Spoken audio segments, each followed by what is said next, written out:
The blood moon rose, casting a fiery glow across the village as the people gathered around the sacred fire.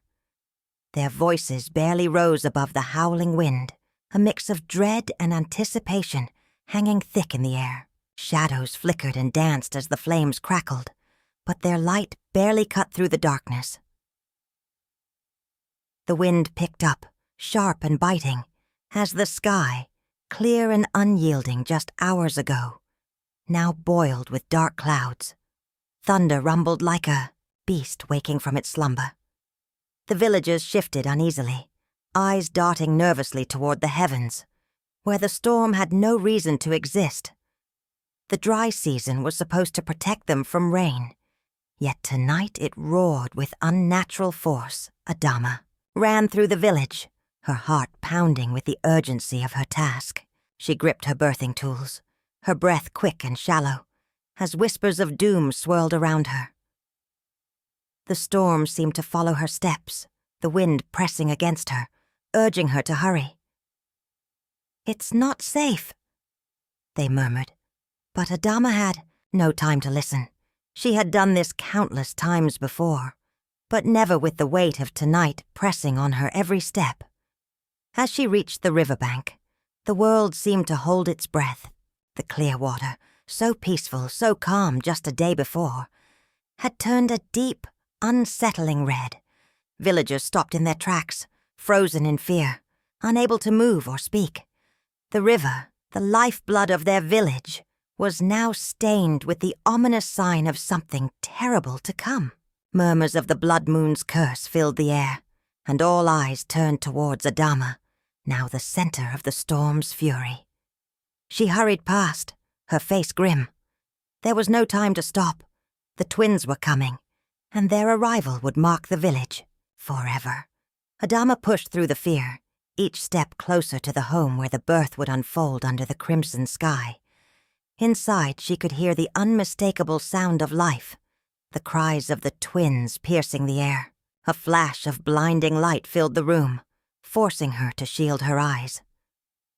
The wind howled outside as an eerie wail echoed from the forest, a cry unlike any other. It was as though the very earth itself mourned what was to come. The village elder, Chief Olowu, stood at the entrance of the home, his expression unreadable. He watched as Adama cradled the newborns, their cries still echoing, their small faces full of innocence. "They are cursed," Olowu declared, his voice heavy with ancient certainty. "Born under the blood moon, they are the harbingers of destruction. Their arrival ties us all to a prophecy of doom." The words landed like stones in the hearts of those who had gathered. The village had heard the legend before. Twins born under such a moon were believed to bring nothing but ruin. The earth would shake, the skies would fall, and the village would be swallowed by its own fear. But Adama refused to bow to superstition. She stood tall, defying the judgment that had been passed. "They are innocent," she spoke with a firm voice, holding the twins close. "They will not be sacrificed for a fear born of ancient lies." Whispers of fear spread through the village like wildfire. Some said the prophecy was true, that the twins must be abandoned or killed to save the village. Others dared not speak, but turned their faces away, unwilling to meet the eyes of those who spoke of the curse. Fear clawed at the hearts of the people, a fear too strong to ignore. But there, just beyond the firelight, the forest seemed to stir. Eyes, unseen but felt, watched from the shadows. The villagers could not shake the feeling that something watched them, something old and powerful, waiting for the right moment to act. Adama held the twins tightly, her resolve unshaken. She gazed up at the moon, its red light now dimming as clouds rolled across the sky. "I will not let them suffer for something they have no part in," she vowed silently, her heart filled with a promise that only she could hear. The village was divided but Adama knew that the future was in her hands now. She would protect these children from the world's fear, no matter the cost. Tonight the blood moon would mark a new beginning, or an end. Only time would tell.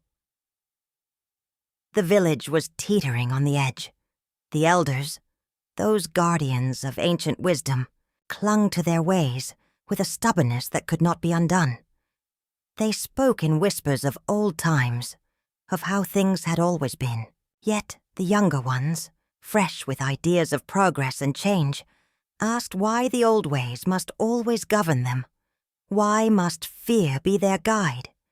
The air crackled with the tension of an age-old battle, tradition versus the unknown.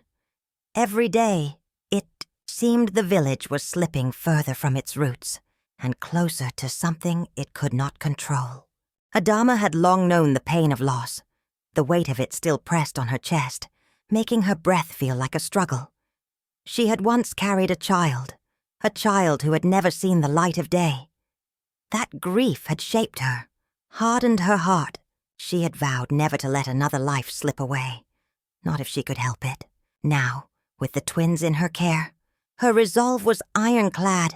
She would protect them, no matter the cost. Her heart beat for them. Her hands shook, not in fear, but in determination. They were innocent. She would not let fear tear them apart. Chief Olowu stood at the center of it all, a leader caught in a storm of his own making. His past haunted him. The sacrifices he had made to secure his place, the decisions that weighed on him every waking moment. But he could not let that show. The villagers needed him to be steadfast, unyielding. They needed him to stand by the prophecy, to declare that the twins were cursed, that they would bring ruin. His voice cracked under the pressure, but he held firm. His guilt pushed him to cling to the prophecy, to uphold the ancient beliefs, even if the cost was greater than he could bear. He had done things before, things that still haunted him in the quiet of the night. The fire crackled in the evening air as the elders sat in a circle, their faces drawn with the weight of old stories. They spoke of the blood moon and the twins it had once claimed. Long ago, twins born under that blood-red moon had brought disaster, storms that had torn through the village, sickness that had decimated their people. The tale was rooted in fear, whispered from one generation to the next. The elders saw the twins' birth as a sign, a dark omen. To them, the legend was clear. The twins would bring ruin once more. Fear, ancient and unyielding, gripped their hearts, and they shared the tale as if it were a warning. The parents of Kofe and Ayo were caught between love and fear. Love for the children they had brought into this world, but fear of what their birth meant. What if the curse was real? What if the villagers were right? The decision was too heavy to bear. Could they sacrifice their own flesh and blood for the greater good? The weight of their dilemma was reflected in the lines on their faces, the hesitation in their eyes. They wanted to protect their children, but how could they, when the very people they lived among called them cursed? Whispers spread like wildfire, reaching every corner of the village. Voices rose in heated debate as the fate of the twins hung in the balance. Some swore that the twins would bring nothing but destruction. Others, though hesitant, clung to the hope that there was no truth to the curse. The marketplace, once a place of peace and exchange, became a battleground of words and fears. Some spoke of exile, others of sacrifice. The twins' fate was sealed in every whispered conversation. The land itself seemed to mourn, as though the earth felt the weight of the village's fear. Crops withered under the sun, and the animals fell sick one by one. The villagers' suspicions grew. They pointed to the twins, their cries, their very existence. It was clear to them. The curse had come. The land had turned against them, and it was the twins' fault. Fear bred isolation. The once unified village now stood divided, each person unsure of where to turn, who to trust. Adama watched it all unfold. Her heart ached for the parents, torn between love and fear, but her resolve never wavered. She would protect the twins, no matter what the elders said, no matter the cost to her own life. She could see the way the villagers turned their eyes from the children, as if they could will them to disappear, to undo the mistake of their birth. She would not let them suffer that fate. She would fight, even if it meant facing the entire village. She would protect them. A shadow moved in the corner of the village, unseen by most, but known to a few. Chief Olowu spoke in hushed tones with Elder Naji, the weight of their conversation evident in their furtive glances. "The prophecy was not what it seemed," Naji murmured, his voice trembling. "We have all been deceived." Adama's eyes widened as she caught the exchange. What was this? What secret did the elders carry? Was it guilt? Or something darker? The air was thick with the knowledge of something hidden, a truth buried beneath layers of tradition and fear. The tension in the village mounted. A council meeting was called, and the villagers gathered, their faces full of anger, suspicion, and fear. The moment of reckoning had arrived. The fate of the twins, and of the village itself, hung in the balance. Would they bow to tradition, or would they break free from the chains of fear? The voices of the villagers clashed, rising higher with every passing moment, each person desperate for answers, desperate for action. The decision would come soon. But which side would prevail? Adama moved quickly through the dense night, the twins cradled close to her chest. She didn't dare make a sound, only the soft rush of her footsteps in the dirt, giving away her presence. The village lay in darkness, the usual night noises muted, as if nature itself held its breath. Isa, her trusted ally, had led the way, ensuring that no one would see them leaving. The storm earlier had served as a cover, the chaos of nature working in their favor. Isa glanced back at her, his eyes narrow, with worry. He didn't speak. He never did when the air was thick with danger. They had to move fast.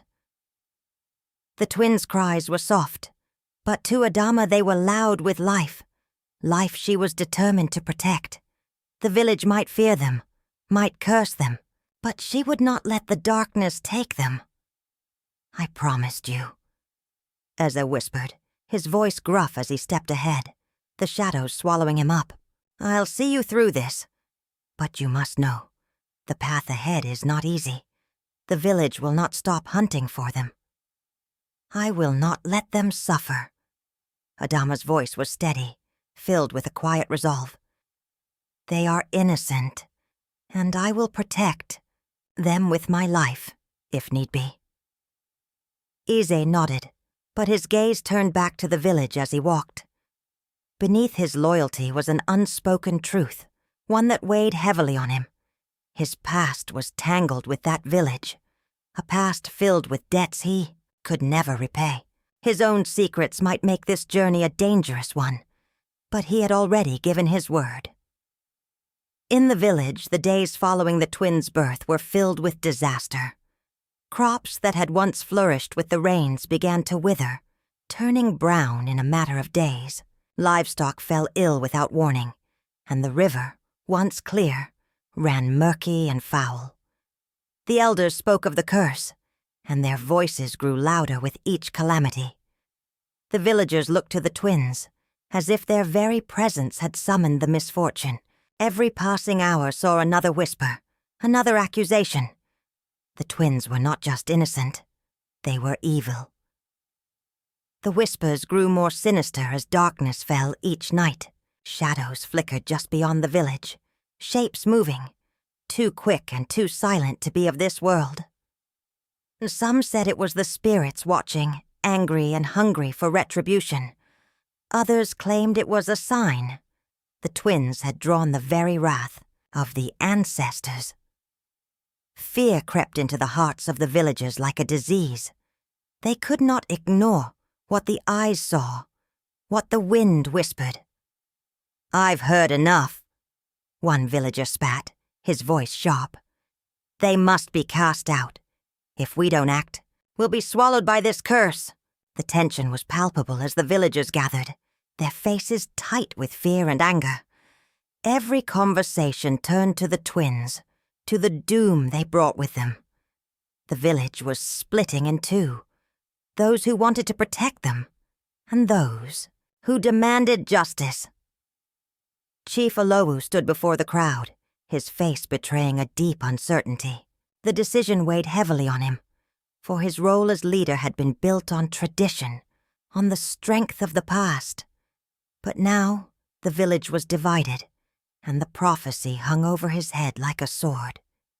He struggled with the guilt, the unspoken burden that gnawed at his conscience. He had known the curse could return, and yet he had allowed the twins' birth to happen. "There is no other choice," he muttered, though the words seemed to falter as they left his lips. "We must fulfill the prophecy, or risk the destruction of all we hold dear." But a voice, steady and calm, cut through the rising anger of the crowd.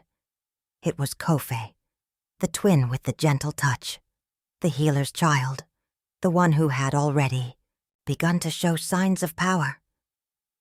Kofe reached out, her small hands pressed against the forehead of a dying child in the village. The child had fallen ill with a fever that no one could cure. But as Kofe touched his brow, the fever broke. The villagers gasped, some with awe, others with fear. To heal such a wound, to turn sickness away with a mere touch. It was a gift, yes, but also something darker. Was it a sign of mercy, or the work of a force beyond their understanding? But Ayo's gift was far different. Without meaning to, Ayo had sparked a fire in the village. It had started small, with a simple flicker, but soon it spread, consuming a nearby shed and sending the villagers scrambling to put it out. Ayo did not understand it, did not know how or why it had happened.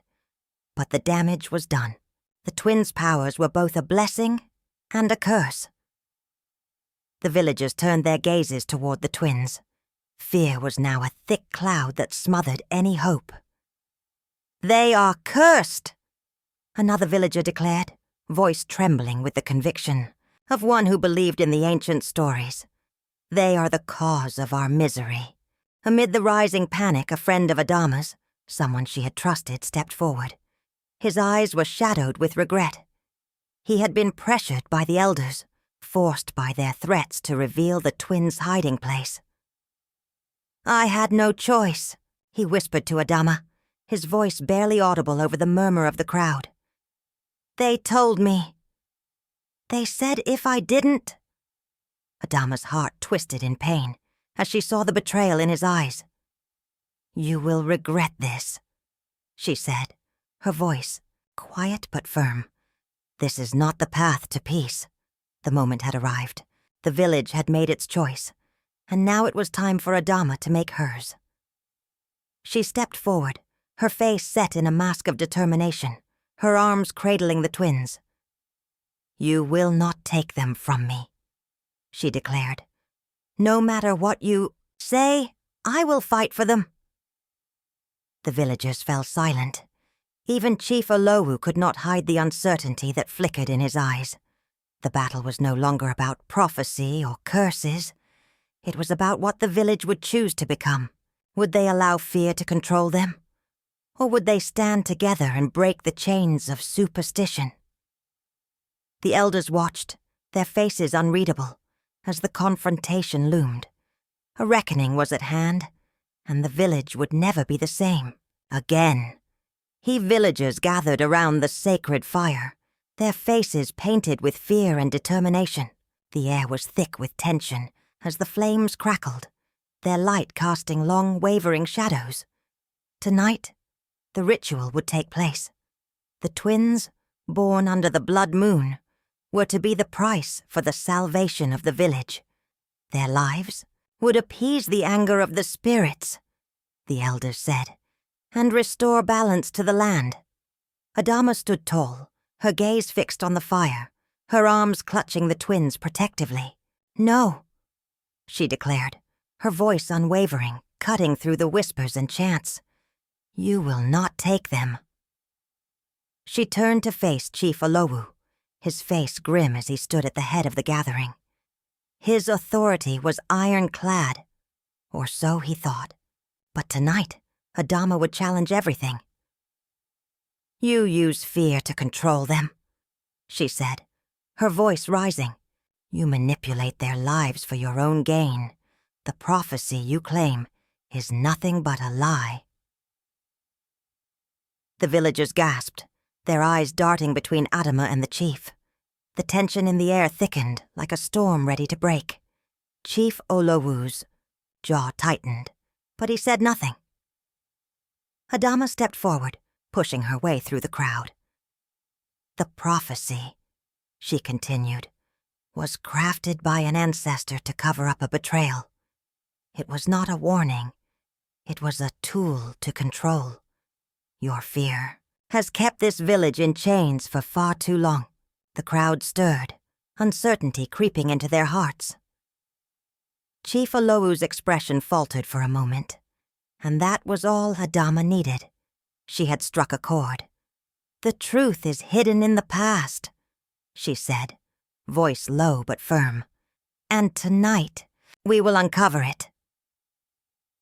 In that moment, Kofe's cries pierced the air, soft at first, then louder as she reached out to touch a dying villager.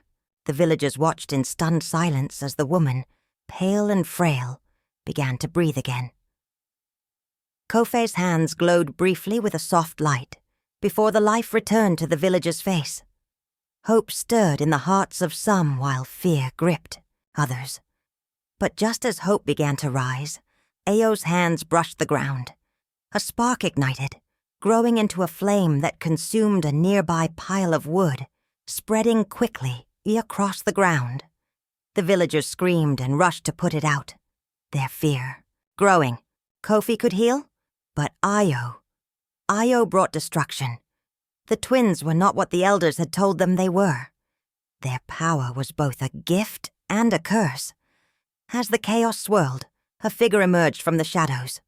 A woman, plain and humble in appearance, stepped forward. She was unknown to the villagers, her presence both soothing and commanding. Her voice was soft but filled with an ancient power. "You fear the twins," she said, her gaze sweeping across the crowd. "But it is your fear that has doomed you." The villagers fell silent. The woman's eyes shone with an unearthly light. "You cling to traditions that no longer serve you," she continued. "The village's downfall is not the work of the twins, but the work of those who have led you astray." With a wave of her hand, she revealed the truth, Chief Olowu's dark past. His betrayal had been long buried, hidden under layers of guilt and manipulation. "You sacrificed your own siblings to gain power," the woman said, her voice cold as the village held its collective breath. "And now you seek to do the same with these innocent children." The villagers turned to Chief Olowu, their eyes filled with shock and fury. The weight of his actions hung over him, suffocating him with the truth. His face crumbled, and for the first time, he looked small in the eyes of those he had once controlled. The villagers, enraged and betrayed, rose up against him. "You deceived us!" one cried. "You led us into darkness!" Another shouted, "You have brought this village to ruin!" Adama, seeing the chaos unfold, stepped forward once more, raising her hands to silence the crowd. "Stop!" she cried. "Do not let fear drive you further. The twins are not the source of our suffering. They are the balance we need." Her voice rang out, filled with passion and conviction. "We must unite, not tear each other apart. The future of this village lies in our hands, not in the blood of innocence." The villagers looked at each other, their faces a mix of anger, fear, and uncertainty. They had been led by fear for so long, but could they now break free from it? Could they choose to see the twins not as a curse, but as a symbol of balance? Chief Olowu, broken by the revelation of his past, fell to his knees. His leadership, built on lies and fear, had crumbled. "What have I done?" he whispered, his voice filled with regret. Adama turned to the villagers, her eyes shining with hope. "The time for fear is over. Let us choose unity. Let us choose love, not hatred. Let us walk together into the future." The village stood at a crossroads. The truth had been exposed, and now it was up to them to decide. Would they cling to the past, or would they forge a new path, one free from superstition and fear? The twins, once seen as harbingers of doom, could now be the village's hope, a symbol of the strength that came from unity, from understanding, from breaking the chains of the past. As the night grew darker, the villagers came together, their hearts heavy but hopeful. The future was uncertain, but for the first time they faced it with courage in their hearts, no longer driven by fear. The twins, standing in the center of the crowd, were the key to their redemption. The village's choice would decide whether they would continue to live in the shadow of the blood moon or step into the light of a new dawn. The elders stood together, their hands raised in defiance, their voices strong and commanding. They clung to the old ways, the ways that had seen them through years of hardship. Their eyes were heavy with the weight of tradition, and they would not let it slip from their grasp so easily. Their words carried the weight of the ancestors, yet their resolve was rooted in fear. The younger villagers, their faces filled with frustration, called for change. "The world has changed," one of them shouted. "We cannot continue to live shackled to fear and superstition." But the elders remained unmoved. "The old ways have served us well," they countered, their voices ringing with authority. "You question the ancestors at your own peril." But even as the elders spoke, their words felt hollow. The seeds of change had already been sown, and there was no turning back. The village was divided, each side holding tight to their beliefs, unwilling to let go of what they thought they knew. Adama stood in the center of the gathering, her eyes steady, her heart heavy with the burden of what was to come. Chief Olowu, defeated and broken, stood before her. His once strong form now seemed fragile, his years of leadership crumbling around him. The villagers, once loyal to him, now turned their backs. "You have betrayed us," one villager hissed, her voice sharp with accusation. Adama stepped forward, her hand held out in a silent plea. "Let him go. Let the village move forward." But as the chief turned to leave, he cast one last, lingering look at her. "Balance always demands a price," he whispered, the words lingering in the air like an unspoken threat. The chief's exile marked the end of an era. His rule was over, his legacy shattered, but his warning hung over the village like a dark cloud. The villagers gathered, their faces torn between hope and uncertainty, and Adama found herself at the center of it all. She had never asked to lead, but the people were looking to her now.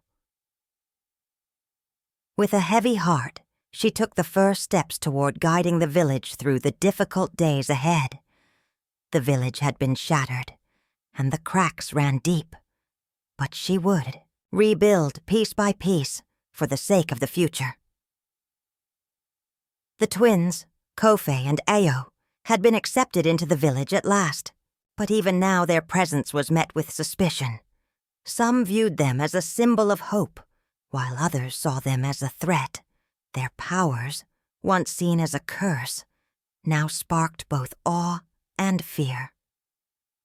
Kofe's healing touch had saved lives, but Ayo's accidental destruction had ignited a fire that almost consumed the village.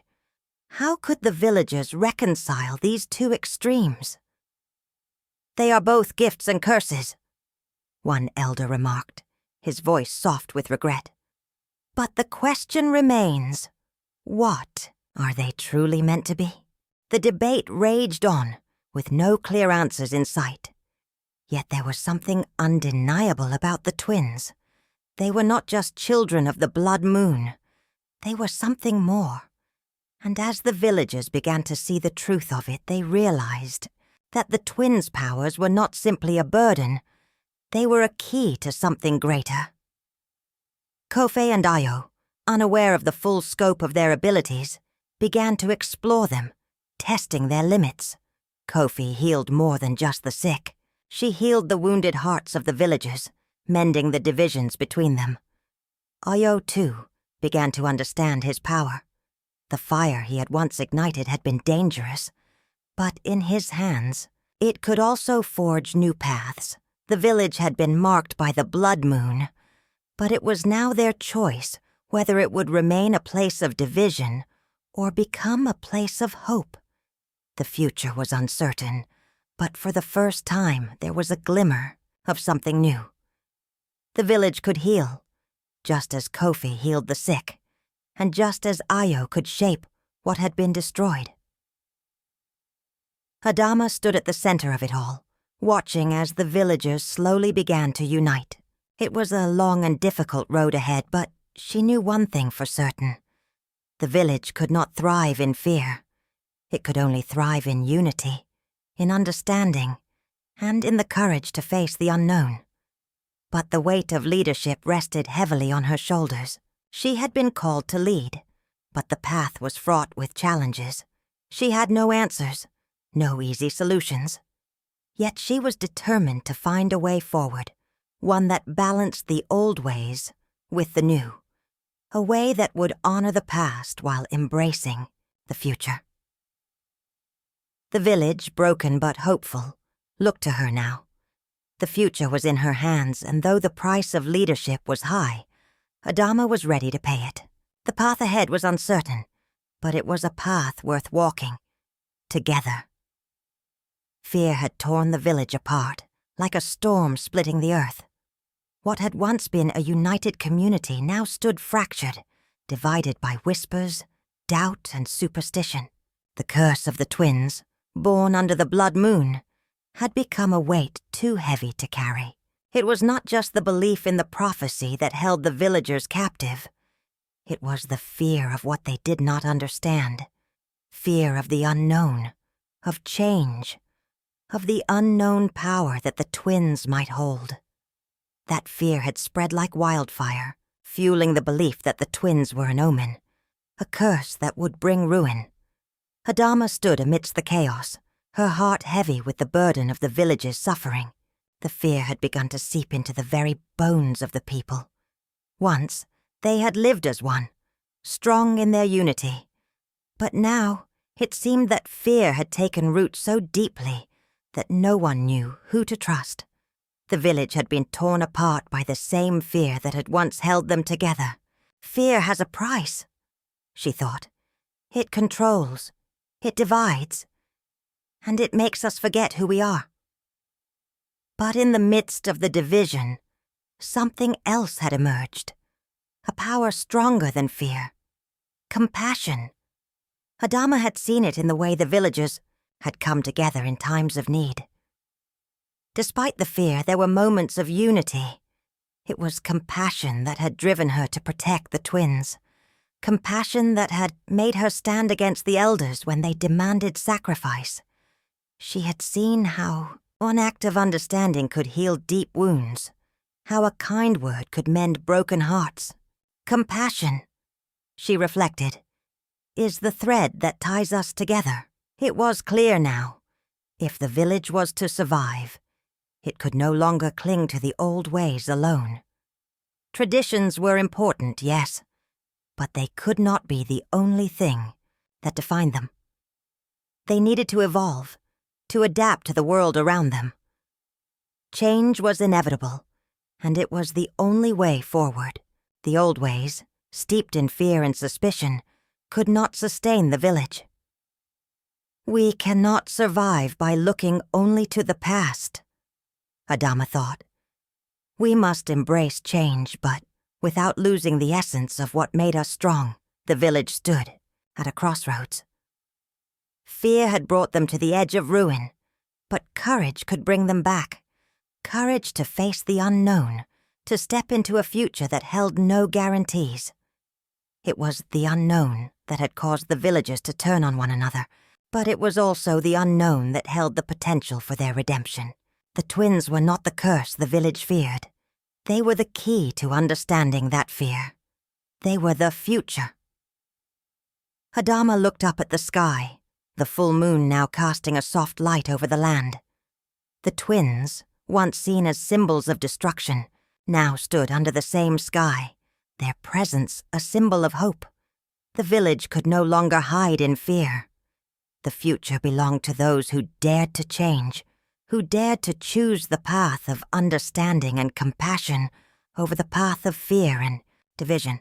In that moment, Adama saw what needed to be done. The path forward would not be easy, but it would be one built on the foundation of unity, on the willingness to see beyond the surface, to see beyond fear. The village, once torn apart, could heal, but only if they were willing to change. The twins were not the destroyers of the village. They were its saviors.